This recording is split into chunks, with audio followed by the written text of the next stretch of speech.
আসসালামু আলাইকুম। নগদে ক্যাশ আউট চার্জ কম হওয়ার কারণে আমরা অনেকেই কিন্তু নগদটাকে মোবাইল ব্যাংকিং হিসাবে ব্যবহার করি, কিন্তু নগদ অ্যাপসে অনেক নগদ ইউজার কিন্তু লগ ইন করতে পারছেন না।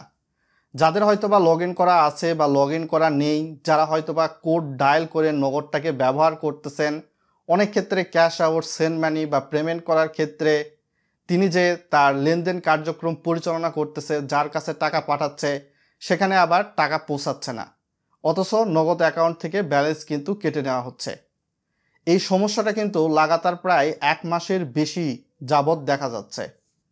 তো এই প্রবলেমে যদি আপনি পড়ে থাকেন তাহলে কিভাবে উত্তরণ করবেন, আমি আমার রিয়েল লাইফ এক্সপিরিয়েন্স থেকে আপনাদেরকে জানাবো। আপনারা হয়তোবা পূর্ববর্তী ভিডিও দেখে জানতে পেরেছেন, আমি নিজেও কিন্তু এই প্রবলেমের সম্মুখীন বা প্রবলেমের মধ্যে ছিলাম।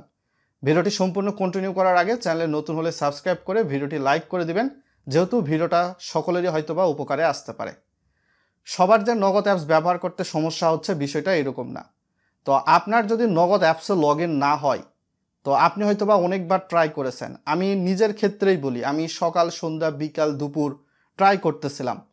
প্রায় এটা জানুয়ারির 13 তারিখ থেকে, আজকে তো ফেব্রুয়ারি মাস চলমান।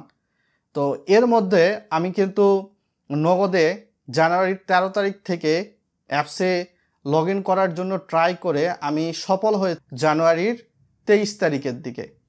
অর্থাৎ আপনাকে যদি নগদ অ্যাপসে লগ ইন করতে হয় তাহলে কিন্তু অবশ্যই সকাল 6টা থেকে 7টা 8টার মধ্যে লগ ইন করার চেষ্টা করবেন। নগদ অ্যাপসে গিয়ে আপনার সিমের নাম্বার দিবেন, তার পরবর্তীতে আপনার পিন দিয়ে লগ ইন করবেন।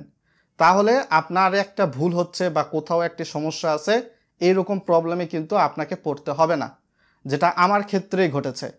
কেননা অনেক সময় দেখা যায় বেশিরভাগ মানুষ নগদ অ্যাপসে লগ ইন করার ট্রাই করে, ওই সময় কিন্তু আপনিও যদি নগদ অ্যাপসে লগ ইন করার ট্রাই করেন তাহলে ওই সময় কিন্তু সার্ভার তাদের একটু প্রবলেম দেখাবেই। আর যাদের বিশেষ করে হয়তোবা ক্যাশ আউট, সেন্ড মানি বা পেমেন্ট করতেছেন, টাকা হয়তোবা আপনার অ্যাকাউন্ট থেকে কেটে নিচ্ছে কিন্তু অপর প্রান্তে পৌঁছাচ্ছে না এজেন্টের কাছে বা আপনার বন্ধু বান্ধবের কাছে, সেক্ষেত্রে আপনাকে যেটা করতে হবে, নগদের হেল্পলাইনে আপনাকে ফোন দিতে হবে। নগদের হেল্পলাইনে কিন্তু আবার 2টা নাম্বার আছে, আপনি হয়তোবা 6 ডিজিটের একটা নাম্বার আছে, এই নাম্বারে ফোন দিয়ে ওভারঅল বিজি শুধু পান। 5-6 বারও যদি ফোন দেন বিজিই পান, কেননা অনেক মানুষ একসাথে ফোন দিলে কিন্তু বিজি দেখাবেই। তো সেক্ষেত্রে নগদের আপনার 6 ডিজিট ছাড়াও আরও একটা নাম্বার রয়েছে, আমি সরাসরি স্ক্রিনে বিষয়টা দেখিয়ে দেওয়ার চেষ্টা করতেছি, এবং নাম্বারটা হচ্ছে 096-096-16167। এটা হচ্ছে নগদের আইপি নাম্বার। আপনার যেই সিমে নগদ অ্যাকাউন্টটা খোলা রয়েছে সেইখান থেকে কল দিবেন। এই নাম্বারে ফোন দিয়ে তাদের কাস্টমার কেয়ার প্রতিনিধির সঙ্গে কথা বলবেন। তাদের কাস্টমার কেয়ার প্রতিনিধিকে বলবেন যে আপনি হয়তো বা ক্যাশ আউট করেছেন বা সেন্ড মানি বা পেমেন্ট করেছেন, কিন্তু টাকা অপর প্রান্তে গিয়ে পৌঁছায়নি, আপনার ব্যালেন্স থেকে টাকা কেটে নিয়েছে। তো সেই ক্ষেত্রে আপনাকে তারা জানতে চাইবে যে কত টাকা আপনি হয়তো বা লেনদেন করার চেষ্টা করেছেন, সেটা সেন্ড মানি হোক বা ক্যাশ আউট বা আপনার হচ্ছে মোবাইল রিচার্জ বা পেমেন্ট হোক, তার পরবর্তীতে কোন সময় করতে চেয়েছেন, অ্যাকুরেট সময়গুলো বললে আপনার টাকাটাকে তারা রিফান্ড করে দিবে।